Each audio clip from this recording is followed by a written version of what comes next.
My name's Donna. I do work in the neuro ICU. And I'm Andrea. I also work in the neuro ICU.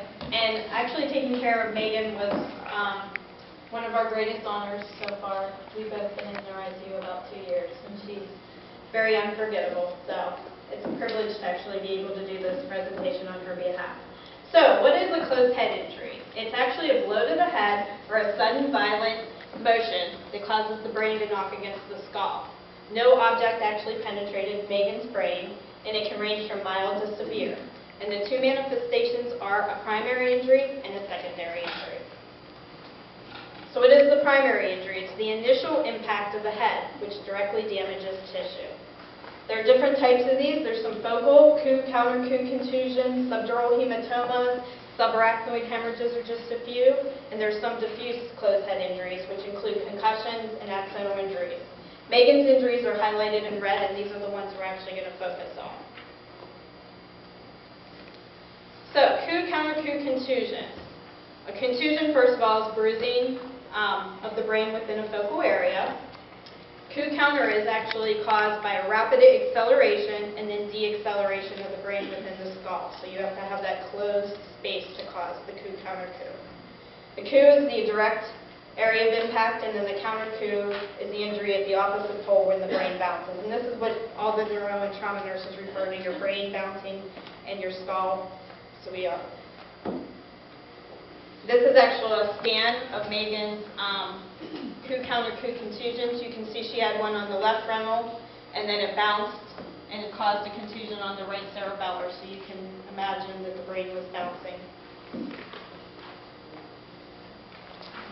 Megan also had bilateral frontal subdural hematoma. So what is a subdural? It's bleeding between the dura mater and the arachnoid layer. You remember, dura mater is the tough mother right under the skull, and the arachnoid is the next layer of the brain. This is usually caused by tearing of veins that drain from the surface. 20 to 30% are actually caused by arterial rupture, but it's mostly a venous problem. And these categories of subdural hematoma include acute, 1 to 2 days, subacute, 3 to 14, and chronic, greater than 15. And Megan's were more acute. They happened upon her initial injury. Chronic are kind of more like slow bleeding. You see them more like in the elderly. And this is a picture of the left frontal subdural that Megan thinks. Blood always shows up as, it's kind of hyperdense, so it always shows up as a white area on the CT scans. So you can see it up there in the corner. In addition to her subdural, she also had scattered traumatic subarachnoid hemorrhages. This is bleeding between the arachnoid membrane and the pia mater. Pia is right on top of the brain tissue.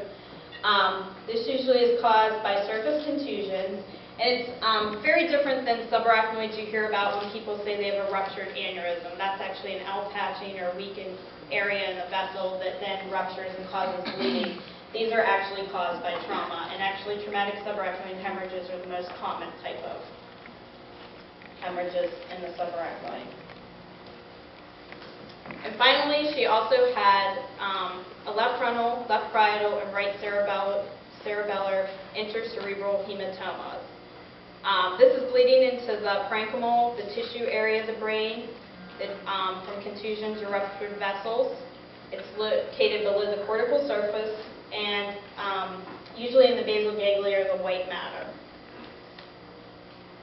So those were all of Megan's primary injuries upon hospitalization.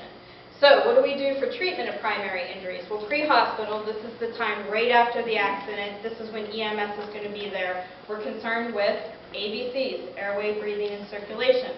But there's another one, D, disability or neurological evaluation. This is when the EMS would do a quick neuro exam of Megan, be able to call into trauma or emergency and say, patient's conscious, speaking, not unconscious.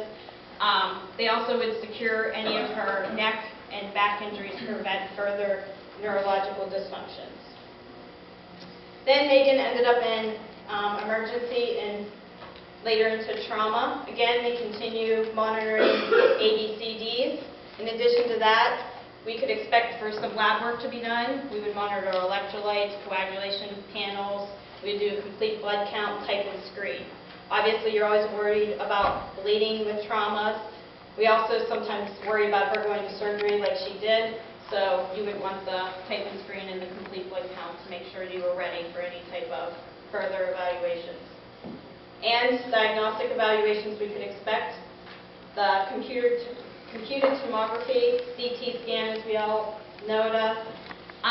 This is the gold standard for any type of brain injury that comes into the emergency room or trauma.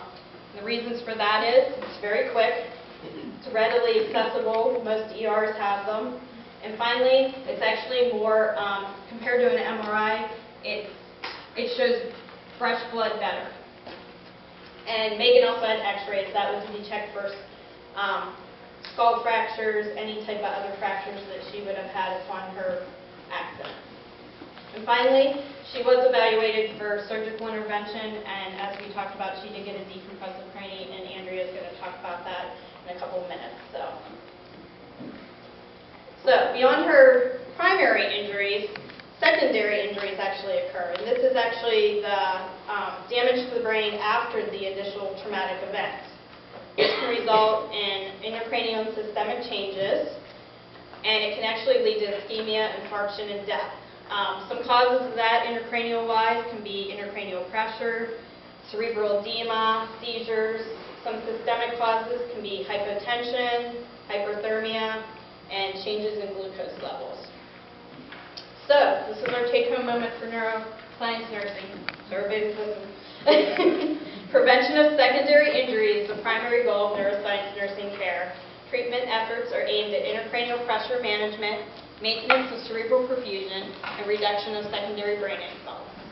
And actually, now Andrea is going to talk a little bit more about cerebral perfusion pressure, because I kind of stuck her with the hard science stuff. So.